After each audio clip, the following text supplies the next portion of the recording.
నమస్కారం. తెలుగు నవలా శ్రోతలకు లక్ష్మీ కథల ప్రపంచానికి స్వాగతం. డి కామేశ్వరి గారు రచించిన ఇంటింటి కథ అనే నవలను వింటున్నాం కదండి.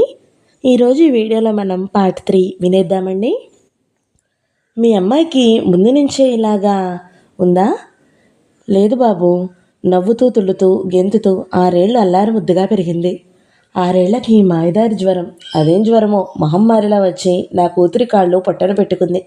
అప్పటి నుంచి 15 ఏళ్ళుగా దాన్ని చూసి మేము ఏడుస్తున్నాము. లోకం మా ఇల్లు, కార్లు, డబ్బు చూసి చాలా సుఖంగా ఉంది అనుకుంటుంది. మా బతుకులో బాధ ఎవరికి తెలుస్తుంది ప్రసాద్? నీకు అంతా చెప్పాను. నీకు ఉద్యోగం లేదు. మీ ఇంటి స్థితిగతులు అంతంత మాత్రం. ఈ లోకంలో ఇప్పుడు ప్రతిదానికి రేటుంది. అలాగే నా కూతురి మెడలో పుస్తక కట్టడానికి రేటు పెట్టానని నీవు అనుకున్నా సరే, నేను నిన్ను నా కంపెనీకి మేనేజింగ్ డైరెక్టర్ని చేస్తానని, ఈ ఇల్లు, ఈ కార్లు, ఈ ఐశ్వర్యం అంతా ఇస్తానని ప్రలోభపెట్టి నా అవిటి పిల్లకి మొగుడిని సంపాదించాలని నీవు అనుకున్నా సరే, ఎలా అనుకున్నా పర్వాలేదు. ఉన్న సంగతి చెప్పాను. ఇకపై నీ ఇష్టం. నీకిష్టమైతే 4 రోజుల్లో జవాబు చెప్పు. కానీ ఒక్క మాట, డబ్బు ఆశతో ఈ పెళ్లి చేసుకుని తరువాత నా కూతుర్ని నిర్లక్ష్యం చేసి దాన్ని చిన్నచూపు చూసి అవమానం పరిచి బాధపడితే మాత్రం నేను సహించను. దానికోసం దాన్ని బాధపెట్టిన వాళ్ళని నిలువునా హత్య చేయగలను అన్నది మరవద్దు. నిజాయితీగా నిండు మనసుతో దాన్ని భార్యగా చూడాలనుకుంటేనే ముందుకురా, లేకుంటే ఈ విషయం మర్చిపో అంటూ ఆయన వాచి చూసుకుని ప్రసాద్తో చేయి కలిపి, నేను ఇంకా ఓ మీటింగ్కి వెళ్ళాలి, నీవు వెళ్ళి ఏ సంగతి చెప్పు అంటూ ప్రసాద్ని వదలమని డ్రైవర్కి చెప్పి ఆయన ఇంకో కారులో వెళ్ళిపోయాడు. జరిగిందంతా కలలా అనిపించి ప్రసాద్ ఎటూ తేల్చుకోలేక ఆలోచనలలో రోజంతా నలిగిపోయాడు. కళ్ళ ముందు కనిపించే ఐశ్వర్యం, ఆ భోగభోగ్యాలు అవన్నీ ప్రలోభింపబడేశాయి. Company manager director, air condition office room, 4 రకాల ఫోన్లు, సెక్రటరీ, కారు, ఎటు చూసినా సుఖం, ఎటు చూసినా దర్జా. వాటన్నిటి ముందు ఆ అమ్మాయిలో లోపం ముందుగా కొట్టొచ్చినట్టు కనపడినా కాస్త క్రమంగా అణువంతైనా పోయింది. డబ్బు లేని ఈ బ్రతుకు కంటే ఆ బ్రతుకు చాలా నయం అన్న నిర్ణయానికి వచ్చేశాడు. ఏమిటే ఆఫీస్కి వెళ్ళడానికి అంత ముస్తాబు? ఆ గంటల కొద్దీ అద్దం ముందు కూర్చుని ఏమిటా షోకులు? కాంతమ్మ విసుక్కుంది. అసలే వసంత ఎప్పుడు ఇంటి పని ముట్టదు. ఇది వరకైతే విసుక్కుంటూ కసురుకుంటూ ఏవో చిన్న చిన్న పనులన్నా చేసేది. కానీ ఉద్యోగంలో చేరిన దగ్గర నుంచి ఇటు పుల్ల తీసి అటు పెట్టడం మానేసింది. కమల పురిటాలు. పాపం మాలతి ఒక్కతే కాలేజీకి వెళ్లే లోపల కాస్త సాయం చేసేది. ముస్తాబెందుకో నీకేం తెలుసమ్మా? వసంత నవ్వుకుంది. వసంత చెప్పలేని జవాబు మాలతి నవ్వుతూ చెప్పింది. నీకేం తెలీదమ్మా, రాజశేఖరం ఆఫీస్లో బాస్గా ఉన్నాడుగా, ముస్తాబు లేకుండా ఎలా వెళ్తుంది? రాజశేఖరం ఎవరే? కాంతమ్మ తెల్లబోతూ అంది. అమ్మా, అందుకే నీకేం తెలీదు ఊరుకో అన్నాను. మాలతి మరింతగా నవ్వింది. ఏమిటో బాబు మీ మాటలు, మీ అర్థాలు నాకేం తెలుస్తాయి? ఆవిడ విసుక్కుని లోపలికెళ్ళిపోయింది. అక్క చెల్లెళ్ళిద్దరూ నవ్వుకున్నారు. చిన్నక్క, కథ ఎంతవరకు వచ్చిందే? కళ్ళు కలిపాడా రాజశేఖరం? టీవీగా మృదువుగా చిరునవ్వులు చిందించాడా? కాఫీకి పిలిచాడా? ప్లీజ్ చెప్పవే. సరదాగా ఒకసారి మీ ఆఫీస్కి వస్తానే, చూపించవే ఆజానుబాహుణ్ణి, అరవింద దయాళాదాక్షుణ్ణి అంటూ మాలతి ఆట పట్టించింది. మాలతి అలా హాస్యం ఆడడం సరదాగా ఉన్న పైకి కోపం నటించి, నోర్ముయ్, వెధవహాస్యాలు నీవు. రాజశేఖరం ఎక్కడో ఎవడవాడు? అబ్బా పాపం తెలీదు, 300 సార్లు చదువుంటావా పుస్తకం. పిచ్చి మాటలు మానేయ్. ఇతనేం తెలుగువాడు కాదు, మార్వాడి. ప్రేమకి భాషాభేదాలు లేవండి అక్కయ్య గారు, మాలతి హాస్యంగా అంది. వసంత కోపంగా లేచి వెళ్ళిపోయింది. మాలతి పైకి అంది. తను అదంతా లోపల అనుకుంటూ ఊహిస్తుంది, అంతే తేడా. మొదటి రోజు తప్ప ఈ వారం రోజులుగా రోజు కొడుకే ఆఫీస్కి వస్తున్నాడు. రతన్ లాల్ మొదటి రోజు ఆఫీస్కి వచ్చి సీట్లో కూర్చునేసరికి వసంతకి కాళ్ళు వణికాయి. తండ్రి వచ్చినప్పుడు ఆయన దగ్గర ఫ్రీగా మసలసాగింది. కానీ రతన్ లాల్ని చూడగానే ఏదో బీడియం సిగ్గు కలిగాయి. Miss Vasantha, I hope you like this job. ఎలా ఉంది పని? అలవాటయ్యిందా? రాగానే అడిగాడు. వసంత ఆ మాటకి పొంగిపోయింది. Yes sir, I like this very much. Everybody is friendly with me. అతి ప్రయత్నం మీద అంది. అతను తన మొహం వంక సూటిగా చూసి మాట్లాడుతుంటే వసంత సిగ్గుపడి తలదించుకుంది. అతి తెల్లని ఆ మొహంలో నల్లటి ఆ సైడ్ బరన్స్, సుశితంగా చురుకుగా కదిలే ఆ కళ్ళు, ఎంత స్మార్ట్గా ఉన్నాడు. ఆ కళ్ళు అతను ఆఫీస్ కాగితాలు చూస్తున్నా, ఫోన్లో మాట్లాడుతున్నా, తనని వెంటాడుతూ తన ప్రతిచర్య సుశితంగా గమనిస్తున్నట్టే అనిపించసాగింది. టైప్ చేస్తుంటే ఏకాగ్రత కుదరక ఇబ్బంది పడసాగింది వసంత. షార్ట్ హ్యాండ్ తీసుకుంటుంటే అతను మరీ అంత సూటిగా తన వంక చూస్తూ చెప్తుంటే ఎలా రాసుకోవడం అనిపించేది. అతడు ఆఫీస్లోకి రాగానే వసంత లేచి గుడ్ మార్నింగ్ చెప్పే లోపలే గుడ్ మార్నింగ్ మిస్ వసంత అనేవాడు.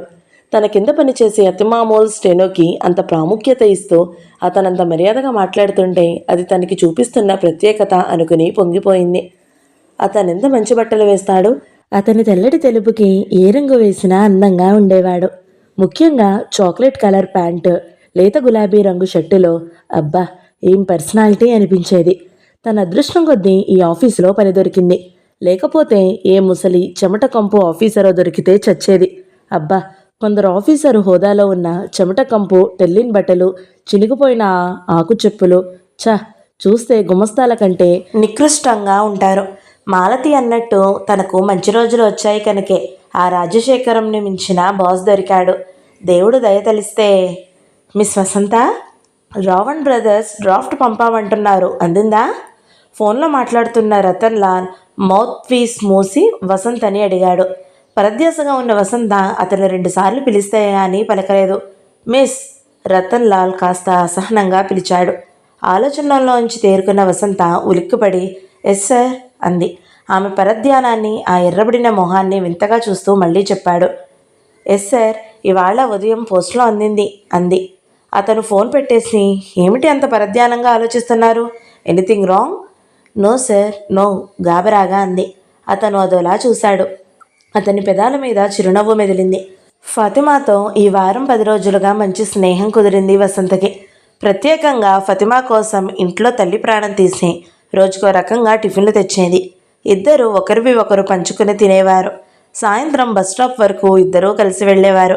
ఒక ఆదివారం ఫాతిమా వసంతని ఇంటికి రమ్మని పిలిచింది. ఫాతిమాకి తండ్రి లేడు. ఒక తమ్ముడు, చెల్లెలు, తల్లి, వాళ్ళ సంసారం. ఫాతిమా సంపాదన, తండ్రికి వచ్చిన ప్రావిడెంట్ ఫండ్, తల్లికి ఇచ్చే ఫ్యామిలీ పెన్షన్తో సంసారం నడుస్తుంది. చిన్న ఇల్లు అయినా చక్కగా నీట్గా పెట్టుకున్నారు. ఫాతిమా తల్లి చాలా చిన్నావిడ, 40 కూడా నిండి ఉండవు. ఎంతో అందంగా ఉంది. ఆ కుటుంబం, ఆ ఇంటి వాతావరణం ఎంతో నచ్చింది వసంతకి. ఫాతిమా ద్వారా రతన్ లాల్కి ఇంకా పెళ్లి కాలేదని, రతన్ లాల్ ఎంకామ్ చదివి బిజినెస్ మేనేజ్మెంట్ కోర్స్ కూడా పాస్ అయ్యాడని విన్నాక వసంతకి గౌరవం కూడా పెరిగింది. సాధారణంగా మార్వాడీలలో చదువులలో కంటే బిజినెస్లోనే రాణిస్తారని, అట్టే చదువుకోకుండా తండ్రి తాలూకు బిజినెస్ అందిపుచ్చుకుంటారని తెలుసు. బాగా చదువుకున్నాడు కనుకే మేనస్ అవి బాగా తెలుసని అనుకుంది. వసంత, నీవెంత లక్కో తెలుసా? రియల్లీ చాలా లక్కీ అంది హాస్యంగా ఒకసారి. ఎందుకు అంది వసంత ఆశ్చర్యంగా. ఓవై, తెలియనట్టు నటించుకో, నేను చూడ్డం లేదనుకోకు. ఏం చూస్తున్నావు? తడబడుతూ అడిగింది వసంత. నీ బుగ్గల్లో గులాబీలు. బాస్ని చూడగానే చిలిపిగా అంది. చిచ్చి, ఏం మాట్లాడుతున్నావు? సిగ్గుపడుతూ అంది. ఫాతిమా చనువుగా చెయ్యి నొక్కి ఇంకా నేనేమనులే, క్యారీ ఆన్ అంది నవ్వుతూ. నీకెందుకు జలసి, నువ్వు ట్రై చేసుకో. వసంత సిగ్గుపడడం, ఉడుక్కోవడం మానేసి తను ఆట పట్టిస్తూ అంది. ట్రై చేద్దును, ముస్లిం అయిపోయాను. ఎంతైనా మీ హిందువులు మమ్మల్ని వేరుగా చూస్తారు. మతం, జాతి అన్నీ వేరైపోయాయి. అతను నన్ను లైక్ చేసినా పెళ్ళాడాడు, లేకపోతే గానం వేద్దును ఫాతిమా హాస్యంగా అంది. ఆ ఉద్యోగంలో చేరాక వసంతకి ఇంట్లో కూర్చున్నప్పటి సైన్యం వదిలి చాలా చలాకీగా, స్మార్ట్గా ఉంటుంది. నలుగురితో కలిసి మెలిసి తిరుగుతూ మాట్లాడుకుంటే 10-15 రోజుల్లోనే ఎన్నో నేర్చుకుంది.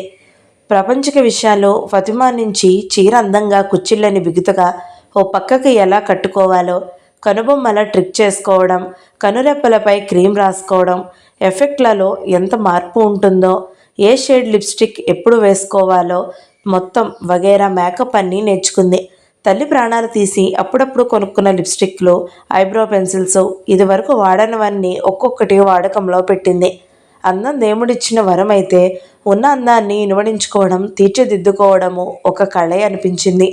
ఇంట్లో అందరి చీరలు బతిమాలి రోజుకొకటి కట్టుకు వెళ్ళేది. చక్కటి చీర కట్టుకుని, జుట్టు రబ్బన్ బ్యాండ్తో కట్టుకుని, మేకప్ చేసుకుని, హ్యాండ్ బ్యాగ్ భుజాన తగిలించుకుని వెళ్ళే వసంతని చూసి ఇంట్లో అంతా ఎంతలో అంత మార్పు వచ్చింది. వసంతలో ఎన్ని నేర్చింది అని ఆశ్చర్యంగా, వింతగా చూసేవాళ్ళు. మన వసంతేనటే అని కాంతమ్మ పైకి ఆశ్చర్యపోయేది. అవునమ్మా, దాన్ని చూస్తుంటే దానికున్న ధైర్యం, తెగువలో 10వ వంతున్నా నాకు ఉంటే బాగుండనిపిస్తుంది కమల అంది. అమ్మా, చిన్నక్క మీ చెయ్యి దాటిపోయింది. చూసుకో, ఈ ఇల్లు బోర్ అంటుంది, మనమందరం డర్టీ అంటుంది, నీవు తెచ్చే గుమస్తా సంబంధాలు చిచ్చి అంటుంది. రాజును చూసినా కళ్ళైపోయాయి దానివి. మాలతి హాస్యంగా అన్న ఆ మాటల్లో నిజం అందరికీ తట్టింది. నిజమే, బిఏ వెలగబెట్టి ఉద్యోగం చేస్తున్న పిల్ల మన చెప్పు చేతుల్లో ఉండదు. కమల కంటే ఏదో గుమస్తాకి కట్టబెట్టారు. ఇది అలాంటి సంబంధం ఇదివరకే చచ్చా అనేది. ఇప్పుడు చేసుకుంటుందా? చేసుకోకపోతే అంతకంటా గొప్పవి తెచ్చే తాహుతూ తనకుందా? మంచో చెడో దాని భవిష్యత్తు దాని చేతుల్లో పెట్టి ఊరుకోవడం తప్ప తామేం చేయగలరు? పోనీ ఏదో ఆ ఆఫీసులో పనిచేసే ఎవరినన్నా చేసుకున్నా బాగుండును. ఆవిడ ఆలోచన అది. కాంతమ్మ భయం వెంకట్రావు గారికి కూడా ఉన్నా ఆయన ఆవిడలా బయటపడలేదు. 600 తెచ్చే కూతుర్ని ఇప్పట్లో దూరం చేసుకోవడం ఇష్టం లేదు. తాను కాస్త కాలు చేయి కూడదీసుకునే వరకన్నా వసంత పెళ్లి మాట తలపెట్టకూడదు అనుకున్నాడు. ఆ తరువాత దాని పెళ్లి దాని ఇష్టం వచ్చిన వాడితో చేసుకుంటే మరీ మంచిది అనుకున్నారాయన. ఎవరి ఊహలు ఎలా ఉన్నా జరగవలసింది జరుగుతూనే ఉంటుంది. ఎవరి ప్రమేయం లేకుండా అవి అందరికీ తెలిసిన ఆలోచించడం మానవ నైజం. ప్రసాద్ పెళ్లి లతతో వైభవంగా జరిగింది. ఆకాశమంత పందిరి, భూదేవంత అరుగులాగా అట్టహాసంగా వైభవంగా జరిపించారు నారాయణమూర్తి గారు. ఎక్కడ చూసినా డబ్బు వెదజల్లి చేసిన ఏర్పాట్లే కనిపించాయి అందరికీ. ధరించిన వజ్ర వైడూర్యాలు, ఆ చివి చిదంబరాలు ఏవి కూడా పెళ్లి కూతురిలో లోటు కనిపించలేకపోయాయి. చేతులతో ఎత్తుకొచ్చి పీటల మీద కూర్చోపెట్టిన పెళ్లి కూతుర్ని చూసి అంతా జాలిపడ్డారు. ఆమె మీద కంటే ప్రసాద్ మీద అంతా ఎక్కువ జాలిపడ్డారు. పాపం, చక్కటి కుర్రాడు అని కొందరు, డబ్బు కోసం మరికొందరు అనుకున్నారు. నారాయణమూర్తి గారిచ్చిన లాంఛనాలు, 1116 జన్మలో కట్టలేనంత విలువైన పట్టుచీరలు, వెండి పానకం బిందెలు, అడుగడుగున పలహారాలు, విందులు, మర్యాదలు, తాము ఊహించలేని అనుభవించలేని ఆ వైభవాన్ని చూసి అంతా అవాక్కైపోయినా ఓ కంట నీరు, ఓ కంట సంతోషంలా ప్రసాద్ అదృష్టానికి ఒక పక్క సంతోషం, దురదృష్టానికి ఓ పక్క విచారంతో ఇంటిల్లపాది ఏదోలా అయ్యారు. తెలిసిన అందరూ తాము డబ్బు కోసం కక్కుతుపడి కొడుక్కి అలాంటి సంబంధం చేశారని చెవులు కొరుక్కోవడం విని మరింత బాధపడింది కాంతమ్మ. ఊరుకోమ్మా, అందరికీ అసూయ, మనకింత బాగా అన్నీ జరిగాయని ప్రసాద్ మందలించాడు కాంతమ్మ బాధపడుతుంటే. అందరికంటే వసంత ప్రసాద్ అదృష్టానికి ఆనందించింది. ఆ డబ్బు, వైభోగం అదంతా ఎన్ని జన్మలెత్తినా ప్రసాద్కి దొరికేదా? కాళ్ళు లేని ఎవటిదైతే వచ్చిన నష్టం ఏమిటి అని వారించింది. దొరికిన పట్టుచీరలు చూసి సంతోషపడిపోయింది. ప్రసాద్ ధర్మమా అని ఇంక తమ బతుకులు బాగుపడతాయి, ఆ 2 గదుల కొంపలో ప్రతిదానికి తడుముకుంటూ బ్రతికే కర్మ తప్పుతుంది అని సంతోషించింది. ఎవరికి వారి భవిష్యత్తుని అందంగా ఊహించుకుంటూ ప్రసాద్కి ఏదో అన్యాయం జరిగిందన్న విషయం తేలిగ్గా మర్చిపోయారు. ప్రసాద్ అయితే ముందే ఆలోచించి నిర్ణయించుకున్నాడేమో, తనకేం బాధ అనిపించలేదు. ఆ ఐశ్వర్యం అతన్ని అన్నిటినీ మరిపించేసింది. అన్నీ ఉన్నాయి, అమ్మాయి మనసు మంచిదైతే చాలు, కాళ్ళు లేని లోటు పెద్ద లోటు కాదు అని నమ్మించుకున్నాడు తనని తాను. కానీ అతని అంచనాలు తప్పని, లత అవిటితనం శరీరానికే కాదు మనసుకు కూడా ఉందని మొదటి రాత్రే అనుమానం వచ్చింది అతనికే. ఆ అమ్మాయి మనసు, ఆలోచనలు వక్రంగా ఉన్నాయనిపించింది మొదటి రాత్రే. భూతల స్వర్గం అంటే ఇలాగే ఉంటుందా అనిపించేంతటా అలా అలంకరించిన ఆ గదిలో అడుగుపెట్టాడు ప్రసాద్. మొదటి రోజు చూసినట్టే మంచానికి ఆనుకుని కూర్చుంది లత. మార్పల్లా పెళ్లికూతురి వేషంలో, పూలదండల మధ్య, అగరొత్తుల సుగంధ ద్రవ్యాల వాసనల మధ్య అలంకరించి కూర్చోబెట్టిన లతని చూసి ప్రసాద్కి ఆమెలో లోటు కూడా గుర్తుకు రాలేదు.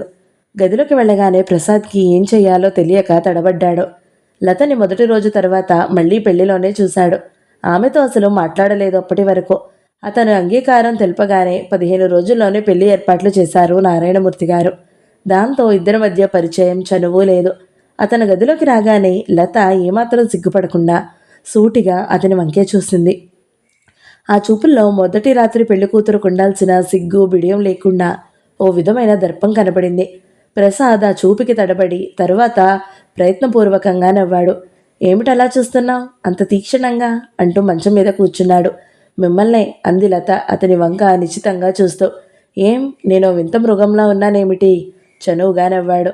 ఓహో, ఇంత నవమోహనకారుడు ఈ కుంటిదాన్ని ఎందుకు పెళ్ళాడా అని ఆలోచిస్తున్నాను. జవాబు మొహంలో దొరుకుతుందేమోనని వ్యంగ్యంగా అంది. ఆమె నోట తన రూపం ప్రశంసకి అతని మొహం విప్పారింది ఒక క్షణం. కానీ వెంటనే ఆమె పెదాల మీద కనబడిన వ్యంగ్యపు చిరునవ్వు చూడగానే ఆమె నిజంగా అంటుందో తనని ఎత్తి పొడవడానికి అందో అర్థం కాక జవాబుకి తడుముకున్నాడు. నిజం చెప్పండి, మీరు నన్ను ఎలా చేసుకున్నారు? ఎందుకు చేసుకున్నారు? ముద్దాయిని నిలబెట్టి అడిగిన తీరులో అడిగింది. ఎందుకు చేసుకున్నానేమిటి? చేసుకోవాలనిపించింది, చేసుకున్నాను. నీకు నాకు రాసిపెట్టి ఉంది, జరిగింది. ఎందుకు ఏమిటి అనేవాటికి కొన్నిటికి జవాబులుండవు. ఇంతకీ పెళ్ళయ్యాక ఈ ప్రశ్న ఎందుకు? ఆమె అడిగిన తీరుకు నొచ్చుకున్నా అది కనబడనీయకుండా ప్రసన్నంగానే అన్నాడు. మాట దాటేకండి. నాకు తెలుసు మీరు నన్ను ఎందుకు చేసుకున్నారో. నిజం చెప్పండి. నా డబ్బు చూసి చేసుకోలేదు మీరు. డబ్బు కోసం నన్ను చేసుకునేందుకు అంగీకరించారు మీరు, అవునా? నాకు తెలుసు. నిజం చెప్పండి. ఆమె అంత ఖచ్చితంగా మొహం మీద కుండ బద్దలు కొట్టినట్టు అడిగేసరికి ప్రసాద్ మొహం అభిమానంతో ఎర్రబడింది. మొదటి రాత్రి భార్య మాట్లాడే అడిగే ప్రశ్నలా ఇవి? అతని అభిమానం దెబ్బతింది. నిజం తెలిస్తే నన్నెందుకు బలి అడుగుతున్నావు? అసహనంగా అన్నాడు. లత మొహం ఎర్రబడింది. అంటే నా డబ్బు మీద తప్ప నా మీద మీకేం లేదన్నమాటేనా? నా ఐశ్వర్యం అనుభవించడం కోసం నన్ను చేసుకున్నారు. చెప్పండి, జవాబు చెప్పండి, ఆవేశంగా అంది. లత, ఏమిటి మాటలు? ఎందుకు ఇలా మాట్లాడుతున్నావు? మొదటి రాత్రి మాట్లాడుకోవడానికి ఇంకేం లేవా? విసుగ్గా అన్నాడు. నిన్నెందుకు చేసుకున్నాననేది ఇప్పుడు అప్రస్తుతం. నిన్ను చేసుకున్నాను. నిన్ను మనసుతో నిన్ను నా జీవితంలోకి ఆహ్వానించాను. నీవు నా భార్యవి అయినప్పుడు నీలో ఉన్న లోపం నాకు కనబడడం లేదు. కనబడినా నీవు నా దానివి కనుక నీకు సానుభూతి చూపి. మీ సానుభూతులు నాకేం అక్కర్లేదు, మధ్యలోనే ఉక్రోషంగా అరిచింది. పోనీ సానుభూతి కాకపోతే ధైర్యం చెప్పి నీ లోటు నీకు కనబడకుండా నేనున్నానని చెప్పడం నా విధి, నా ధర్మం. లత, మనుషులన్నీ బాధించేది మనసులు. ఆ బంధం గట్టిపడితే ఒకరిలో లోపాలు ఒకరికి కనబడవు. లత, ఒకరినొకరు అర్థం చేసుకోవాలంటే సహృదయంతో. ఆహాహా, ఏం డైలాగులు! సహృదయాలు! ఇదే నేను లేనింటి పిల్లనైతే సహృదయంతో ఆలోచించే చేసుకునేవారా? హేళనగా నవ్వింది. ఆమె ఎత్తిపొడుపులని ఆ హేళనని భరించలేకపోయాడు ప్రసాద్. నిజానికింతటికి క్షణం పూర్వం వరకు లత పట్ల సానుభూతి, దయ ఉన్నాయి అతనికి. అన్నీ ఉండి అనుభవించనోచుకునే అమ్మాయి మీద నిజంగా జాలి కలిగింది. ఎందుకు చేసుకున్నా తన స్వార్థం ఆలోచించుకున్నాక వీలైనంత వరకు ఆమెకు కష్టం కలిగించకుండా బాగా చూసుకోవాలి. ఆమెకేదో లోటున్నదన్న కాంప్లెక్స్ పెరగకుండా తను ప్రవర్తించాలి అనుకున్నాడు. కానీ ఇప్పుడు ఆమె ధోరణి చూస్తుంటే తీరు మార్చుకుని కయ్యానికి కాలు దువ్వుతూ నిరసనగా, హేళనగా ఎత్తుపొడిచా వ్యంగ్యోక్తులకి అతని మనసు నొచ్చుకుంది. లత, ఈ లోకంలో అందరూ స్వార్థం చూసుకునే ఏ పనన్నా చేస్తారు. అంత నిస్వార్థ త్యాగాలు చేసేటంత మహనీయత నాలో లేదు. నేను మామూలు మనిషిని. నిజమే, నేను లేనివాణ్ణి కనుక మీ నాన్నగారు ఎర్రచూపిన ఐశ్వర్యానికి లొంగిపోయాను. ఆయన కూతురికి పెళ్లి కావాలన్న స్వార్థంతో నన్ను వాడుకోలేదా? అలాగే నీ డబ్బుకి ఆశపడి పెళ్ళాడడం తప్ప? ఈ లోకంలో అంతా స్వార్థమయం. స్వార్థం లేని మనిషి ఉంటే మనిషి కాదు అంటాం. ఏం, ఇంకా నీకేమన్నా సందేహం ఉందా? లత, ఒక్క మాట, నీవు నమ్మినా నమ్మకపోయినా చెప్తున్నాను. పెళ్ళి డబ్బుకి ఆశపడి చేసుకున్నా నిన్ను నా చేతనైనంతగా సుఖపెట్టాలని అనుకున్నాను. నీకేదో లోటుందని నీవు మర్చిపోయి నన్ను మర్చిపోని, ప్లీజ్. ఇంతకంటే నేనేం చెప్పలేను, ప్రసాద్ విరక్తిగా అన్నాడు. అతని మాటల్లో నిజాయితీకి ఆవేశానికి కొద్దిగా జంకింది లత. అంత సూటిగా అవునని ఒప్పుకున్న అతన్ని ఇంకేమనాలో అడగాలో తెలియక మొహం ముడుచుకుని ఊరుకుంది లత. ప్రసాద్ కూడా కొన్ని విషయాలు మనసు కూడా తీసుకుంటున్నట్టుగా మౌనంగా ఉండిపోయాడు. లత వైఖరిలో తన అంచనాలు తప్పయ్యాయి అన్న అసంతృప్తి అతనిలో చోటు చేసుకుంది. తను ఆమెను పెళ్లాడినందుకు, ఆమెలో లోటు తెలిసి కూడా పెళ్లాడడానికి ముందుకు వచ్చినందుకు అతనిని అభినందిస్తుందని, గౌరవిస్తుందని, కృతజ్ఞత ఆమెలో ఉండి తనని ప్రేమాభిమానాలతో ముంచెత్తుతుందని అక్షరాల అనుకోకపోయినా అతని అంతరంతరాలలో మిగిలిన ఆలోచనకి పూర్తిగా వ్యతిరేకంగా అందులో మొదటి రాత్రి, మొదటి సంభాషణ అంతా జరగడం లత మొహం మీద స్పష్టంగా కనిపించిన దర్పం, హేళన, నిరసన, ఏదో కాంప్లెక్స్ చూడగానే అతని ఉత్సాహం, మొదటి రాత్రి అనుభవం కోసం ఎదురు చూసిన ఆరాటం అన్నిటి మీద నీళ్లు జల్లినట్లయింది. లత ఇంకేమన్నా మాట్లాడుతుందేమోనని ఎదురుచూశాడు. కానీ ఆమె ప్రసాద్ అక్కడ లేనట్టుగా చదువుతూ పక్కన పెట్టిన పుస్తకం చేతిలోకి తీసుకుని చదవసాగింది. ఆమె నిర్లక్ష్య వైఖరికి ప్రసాద్ చిన్నబుచ్చుకున్నాడు. ఏమిటి ఆమె ధోరణి? లతకి పెళ్లి ఇష్టం లేదా? తండ్రి బలవంతం వల్ల చేసుకుందా? తన బీదవాడని చిన్న చూపా? ఆమెకి పెళ్ళి, భర్త, మొదటి రాత్రి ఇలాంటి అనుభూతులు ఏమీ లేనట్టు అంత నిర్వికారంగా ఎలా అవుద్ది? ఈ పాటిదానికి పెళ్ళెందుకు చేసుకున్నట్టు? అతనికి ఆమె ధోరణి ఏమీ అత్తుబట్టలేదు. ఆమె నిర్లక్ష్యం చూసేసరికి అతని ఉత్సాహం దిగజారి ఆ గదిలోంచి వెళ్ళిపోవాలన్నంత విరక్తి వచ్చింది. ఒక క్షణం ఆలోచించి ఆవేశాన్ని అదుపులోకి తెచ్చుకున్నాడు. జీవితాంతం గడపవలసిన భార్యతో మొదటి రాత్రి నుంచే మనస్పర్ధలైతే ఆ కాపురం ఏం సాగుతుంది? తెలుసో తెలియకో చిన్నప్పటి నుంచి వైభవంగా పెరిగిన కారణమో ఏదో ఇన్ఫీరియారిటీ కాంప్లెక్స్నో అయి ఉండి అలా అని ఉంటుంది. తను అపార్థం చేసుకుని అలిగితే ఎలా అనే మనసుని సమాధానపరుచుకుని ప్రయత్నం మీద మొహం మీదకి నవ్వు పులుముకుని చనువుగా చేతిలోంచి పుస్తకం లాగిదేసి చదువుకోవడానికి ఆ సమయం ఇది మన మొదటి రాత్రి అని మర్చిపోయావా అంటూ నవ్వుతూ ఆమెని దగ్గరికి లాక్కున్నాడు. వసంత గారు, వసంత గారు. వసంత వెనుదిరిగి చూసింది. ఆఫీసు డిస్పాచ్ క్లర్క్ మూర్తి వెనకాతల వస్తూ పిలిచాడు. వసంత బస్సు దిగి రెండు ఫర్లాంగులు నడవాలి ఇంటికి. తన ఆఫీసులో పనిచేసే మూర్తి అదే బస్సులో ఎక్కడం 1-2 సార్లు చూసినా పట్టించుకోలేదు వసంత. అతనే స్టాప్లో దిగింది కూడా గుర్తించలేదు. మొదటి రోజు ఆఫీసులో ఉత్తరాలకి ఎలా డిస్పాచింగ్ నెంబర్ వేయాలో, లేజర్లో నెంబర్ అది ఎలా నోట్ చేసుకోవాలో దగ్గరుండి వివరించాడు. ఆ మర్నాడు సాయంకాలం మీరు చేయగలరా, నేను హెల్ప్ చేయనా అంటూ వచ్చి అడిగితే వసంత తాను చేయగలనని చెప్పింది. మూర్తి అసలు వసంత కంటికి ఆనలేదు. పొట్టిగా, పీలగా, నల్లగా, అమాయకంగా కనిపించే మూర్తి అంటే ఏ అభిప్రాయమూ లేదేమో. వసంత అతను మాట కలపాలని ప్రయత్నించినా తుంచేసి తన పనిలో నిమగ్నురాలైపోవడంతో అతను ఇంకేం చేయలేక తన సీటుకి వెళ్ళిపోయాడు. వసంత కూడా తనెక్కే బస్సులో ఎక్కి తన దిగే స్టాప్లో దిగడం చూసిన మూర్తి కుతూహలంగా మీ ఇల్లు ఎక్కడండి అని అడిగాడు ఓ రోజు బస్సులో. వసంత అనాసక్తంగా ఆ 2వ లైన్లో అంటూ చెప్పింది. మా ఇల్లు మొదటి క్రాస్ రోడ్లోనండి అన్నాడు. ఏదో కొండెక్కినంత సంబరంగా అన్నాడు మూర్తి. ఆహా అంది నిర్లిప్తంగా వసంత. ఒక ఆఫీసులో పనిచేస్తూ ఒకే చోట బస్సు దిగి ఒకే చోట ఇళ్లున్నా తాము రోజు కలిసి రావచ్చు, మాట్లాడుకుంటూ నడవచ్చు అన్న ఆశతో మూర్తి వసంతని ఈ 15 రోజులుగా ఏదో విధంగా పలకరించి పరిచయం పెంచుకోవాలనుకుంటే వసంత అంటీ ముట్టనట్టుగా ఏదన్నా అడిగితే జవాబు చెప్పి మరి మాట్లాడకపోవడంతో నిరుత్సాహపడ్డాడు మూర్తి. మూర్తి లాంటి మామూలు వాళ్ళు వసంత కంటికి ఆనరన్న సంగతి తెలియని అతను వసంత కులం, గోత్రం, తండ్రి వివరాలు అన్నీ తెలుసుకుని మనసులో ఏవో ఊహలు అల్లుకున్నాడు. చక్కగా ఇద్దరు ఒకే ఆఫీసులో పనిచేస్తున్నారు, ఇద్దరూ సంపాదిస్తున్నారు. ఆమెది మధ్యతరగతి సంసారం. తనని వివాహం ఆడడానికి ఆమెకి ఏం అభ్యంతరం ఉంటుంది? ఈ రోజుల్లో ఆడపిల్లలకి పెళ్లిళ్ళకి ఎంతో కష్టపడుతున్నారు. తనంతట తాను అడిగితే వాళ్ళంతా సంతోషపడి వెంటనే అంగీకరిస్తారు. వసంత చలాకీగా, స్మార్ట్గా ఉంటుంది. వసంత తనదైతే ఇంకేం కావాలి? అతని ఆలోచనలు అలా సాగి వసంతతో పరిచయం, స్నేహం, చనువు పెంపొందించుకున్నాక నెమ్మదిగా పెళ్లి చేసుకోవాలని నిర్ణయించుకున్నాడు. ఆమెతో మాట్లాడాలని ఎంతో ప్రయత్నించాడు. అతన్ని ఏమాత్రం ప్రోత్సహించకుండా ఎప్పటికప్పుడు ముభావంగా వసంత తుంచేయడంతో అతను నిరుత్సాహపడ్డాడు. కానీ అంతటితో నిరాశపడి వదిలేయకుండా ఆమె అనుగ్రహం కోసం అన్నట్టుగా అవకాశం దొరికినప్పుడల్లా మాట కలుపుతూనే ఉన్నాడు. అబ్బా మీరేమిటండి అంత ఫాస్ట్గా పరిగెడుతున్నట్టుగా నడుస్తున్నారు? వసంత దగ్గరికి వచ్చి పక్కన నడుస్తూ చనువుగా అన్నాడు. వసంత కొద్దిగా మొహం చిట్లించి నాకు తొందరగా నడవడం అలవాటు అంది ముభావంగా. వీడేమిటిలా రోజు వెంటపడుతున్నాడు అసహ్యంగా అనుకుంది మనసులో. ఎందుకు పిలిచారు? ఏమన్నా పనుందా అంది. అబ్బే ఏం లేదు, నేను మీ ఇంటి వైపే కదా వెళ్ళేది, ఇద్దరం కలిసి వెళ్ళొచ్చు కదా అని నసిగారు. వసంత మొహం చిట్లించి ఏమనలేక నెమ్మదిగా నడవడం ఆరంభించింది. ఏమండి వసంత గారు, రేపు ఆదివారం మీరింట్లోనే ఉంటారా? ఏం, ఎందుకు? అబ్బే ఏం లేదు, మీ ఇంటి వైపు వచ్చి మీ వాళ్ళని చూద్దామని. మనం ఒక ఆఫీసులో పనిచేస్తూ ఒక వీధిలో ఉంటూ ఇంతవరకు పరిచయం చేసుకోలేదు. మీరు మా ఇంటికి రండి, నేను మీ ఇంటికి వస్తాను. రేపు నేను వచ్చి మిమ్మల్ని మా ఇంటికి తీసుకెళ్తాను. మా చెల్లెలు BA చదువుతుంది. మీరందరూ మంచి స్నేహితులు అవ్వచ్చు అమాయకంగా చెప్పుకుపోతున్నాడు మూర్తి. వసంత ఏమిటి జిడ్డుగాడు, వీడే కాక వీడింటికి కూడా వెళ్ళి పరిచయం చేసుకోవాలట, బోర్గాడు మనసులో తిట్టుకుని. లేదండి, ఆదివారం అసలు ఇంట్లో ఉండను, సినిమాలకి బజార్కి వెళ్తుంటాను అంది నిర్మోహమాటంగా. పోనీ సాయంత్రాలు ఇంట్లోనే ఉంటారుగా, ఓ రోజు వస్తాలండి. ఏడిసావు, నిన్నెవడు ఆహ్వానించినట్టు? ఉదారంగా ఓదారుస్తున్నావు అనుకుంటూ చులకనగా నవ్వుకుంది. ఈలోగా వసంత సందు వచ్చి బతుకు జీవుడా అనుకుని వస్తానండి అంటూ వడివడిగా వెళ్ళిపోయింది.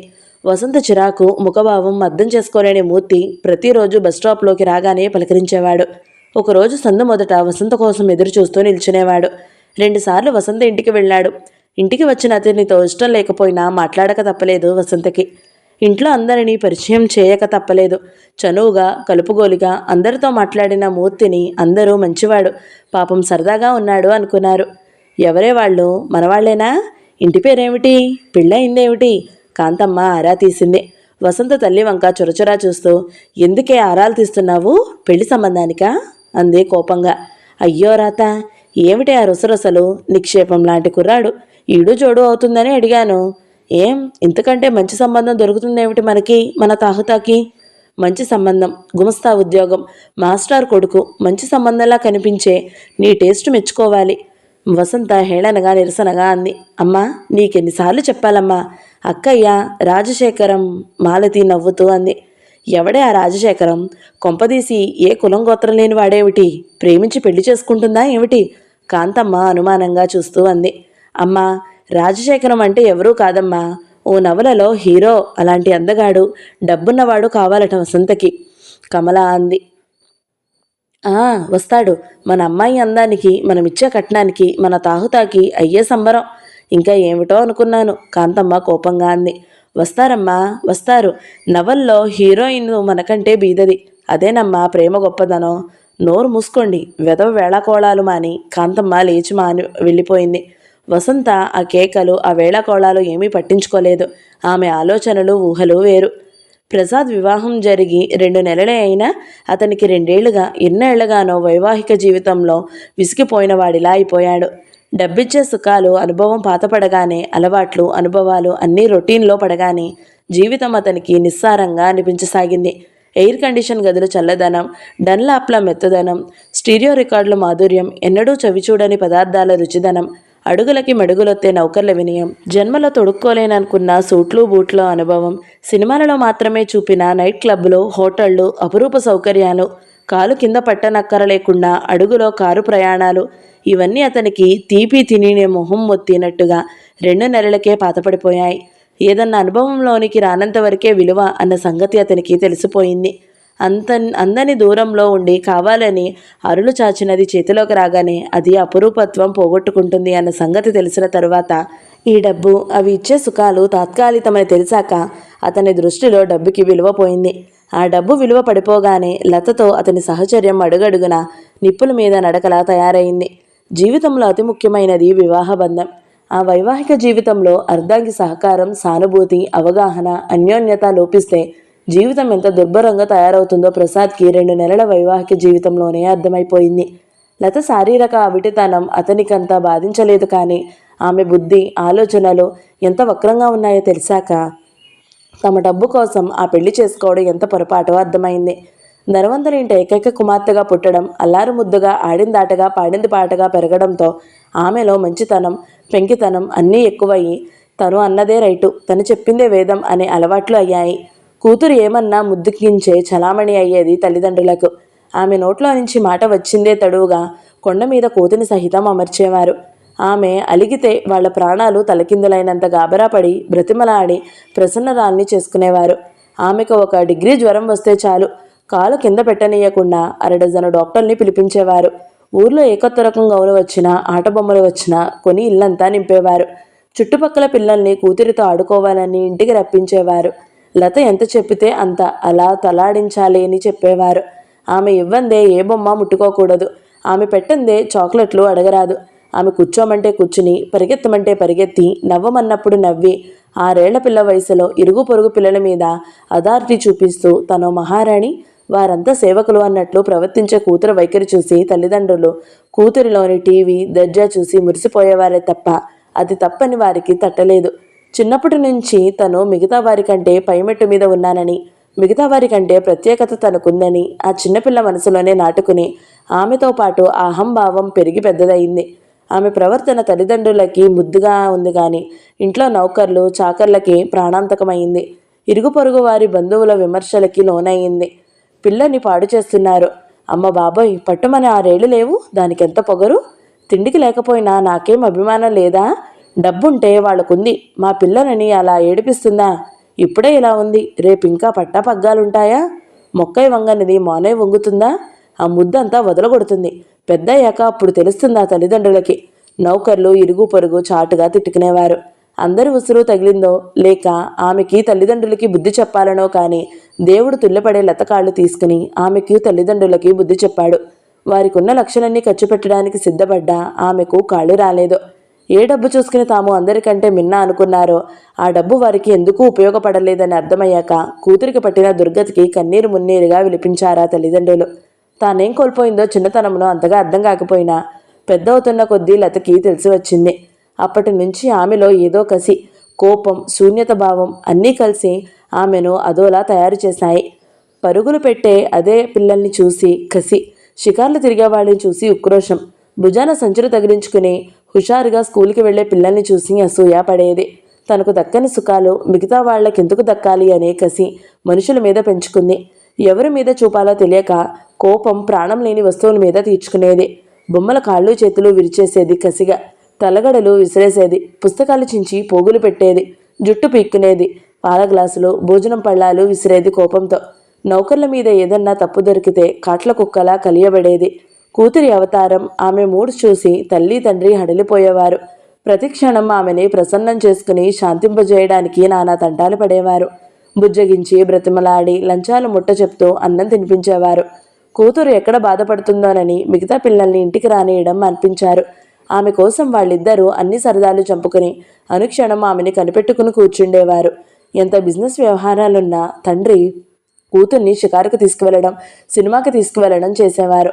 ఇంట్లో తిరగడానికి చక్రాలు కుర్చీ, ఎక్కడికన్నా వెళ్ళడానికి ఎత్తుకుని తీసుకువెళ్ళి కారులో, సినిమాలలో కూర్చోబెట్టడానికి వస్తాదు లాంటి మనిషి. ఇంట్లో చదువుకునేందుకు మాస్టర్ అమ్మ. ఆమె ఏం చేస్తే అది చేసినందుకు ఓ అని అనుక్షణం ఆమెతో మాట్లాడుతూ ఆడేందుకు పసిపిల్ల. ఇలా రకరకాలుగా ఏర్పాట్లు చేసిన లత బతుకు 4 గోడల మధ్యనే సతమతమవుతుండటంతో శరీరంతో పాటు బుద్ధి వికసించలేదు. పెద్ద అవుతున్న కొద్దీ తన ఆకారాన్ని అంతా హేళనగా చూస్తున్నారని ఊహించుకుని ఎక్కడికి వెళ్ళడం మానుకోవడంతో ఆమె లోకమంతా ఇల్లే అయింది. దాంతో కాస్త హాయిగా ఉన్న వాళ్లను చూస్తే ఆమెకు మంట, నవ్వేవాడిని చూస్తే ఏడుపు. తన ఈడు పసిపిల్లలు హాయిగా నడుస్తూ తిరుగుతుంటే అసూయతో దహించుకుపోయేది. దాన్ని నానా మాటలతో హింసించి ఏ చిన్న తప్పు చేసినా దాన్ని కొట్టడం, నడుం మీద గుద్దులు గుద్ది, కరిచి కర్రతో కాలి మీద కొట్టి రకరకాలుగా హింసించేది. చిన్నప్పుడు ఏడుస్తూనే ఆ పిల్ల పడి ఉంది. కానీ కాస్త జ్ఞానం వచ్చాక కూడా కొట్టడంతో అది పారిపోయింది. తరువాత ఎవరు వచ్చినా లత హింసలకు భరించలేక పారిపోయేవారు. ఎవరూ దొరక్క ఆఖరికి తల్లే కూతురికి సేవలు చేసి ఆమెతో పాటు అనుక్షణం గదిలో బందీగా కూర్చునేది. అంత సంకుచితత్వంలో పెరిగిన లత యుక్త వయసు వచ్చి పెద్దయ్యేసరికి పైశాచిక ప్రవృత్తిగా మారింది. ఎవరినో ఏదో అని ఏడిపించడం ఆమెకి ఏదో తృప్తిగా, ఆనందంగా ఉంటుంది.